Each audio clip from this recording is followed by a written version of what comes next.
Hello, today we're going to make some 3D coil pots, 3D work. So sculpture is a 3D work. We're also using our special new target word form, which means it has length, width, and height. So first of all, you will be using a terracotta pot like this. If there's somebody's name on it, take that off. Get a new piece of tape, write your name on it, and also the day of the week. So if today's Monday, write Monday, put it on here, and you're going to make sure that there's a piece of tape on the inside. If you don't, then the clay will slip into that hole and it will not stand up straight. It will wobble because there'll be a bulge, a little bump where the clay will come out. So that's the first thing. Make sure your name is on there. The second thing is to make sure the tape is on the inside. Next thing is you're going to make sure we're going to make the base, the inside part. You're going to use a coil. To make the coils, you get a lump of clay, tear a lump of clay off, squeeze it in your hands. You can start off like this. So you have a bit of a snake coil, and then you can go ahead, start on the inside with your hands, push down and roll. As you roll, you pull out, and you'll make, I'm just going to pinch that part up, you'll make your snakes, your coils, like this. So first thing you're going to do is use up all your clay by making coils. That's the first thing you'll do, and you want your coils to be about a finger width. Once you have all your coils made, you're going to make a coil for the inside bottom part. You're going to take your coil, and you're going to start to wrap it around like this till you have a coil that you think will be big enough for the inside of the pot. That's a little bit small, so I'm just going to add a little bit more. Let's see, now that fits nicely in there. And so you see the coil fits in the bottom nicely like that. The next thing I'm going to do is I'm going to take my coils and I'm going to start working on top of the coil I just put, but I'm only going to make sure it's touching the outside part, the edge, this part of the pot. So actually it's the inside part of the pot, but the edges of the coil will touch the pot as they go around.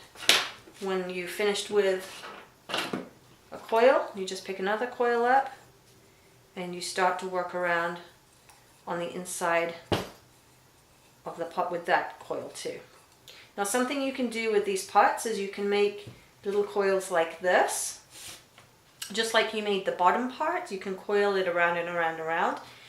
Make a bunch up, and then you can add these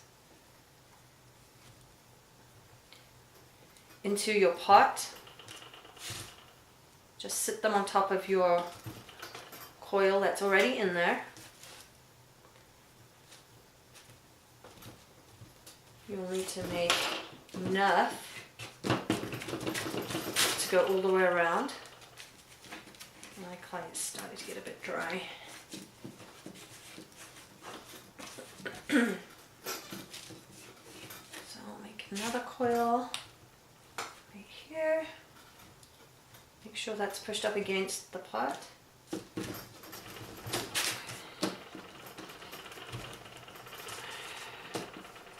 And I think one more coil will do. I'll have enough to go all the way around.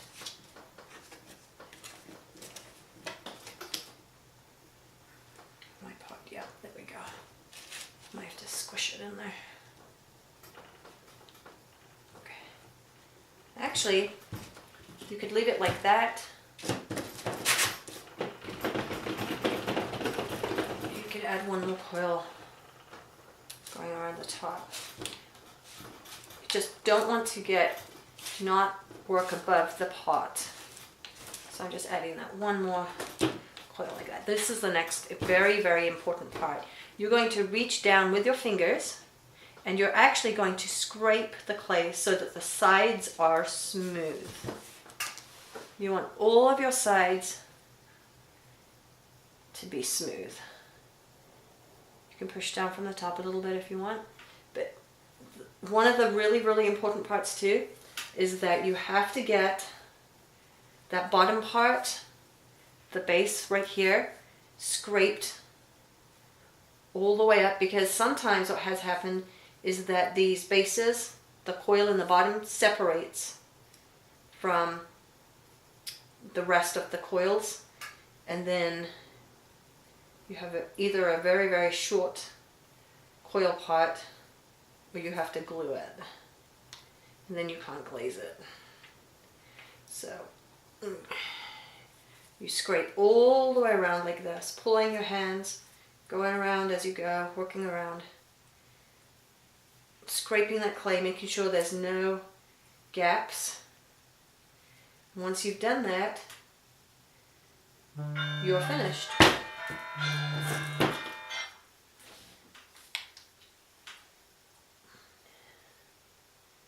Make sure you do it all the way at the top. It's all nice and smooth. You can also use these tools on your desk if you'd like. Don't be afraid to push against the sides. The coils will still be there. You just don't see them now. But when we take it out, when I pop them out tomorrow, they will be there. So this works really well, actually, these tools. To drag them and make a really, really nice smooth surface. And then you're done.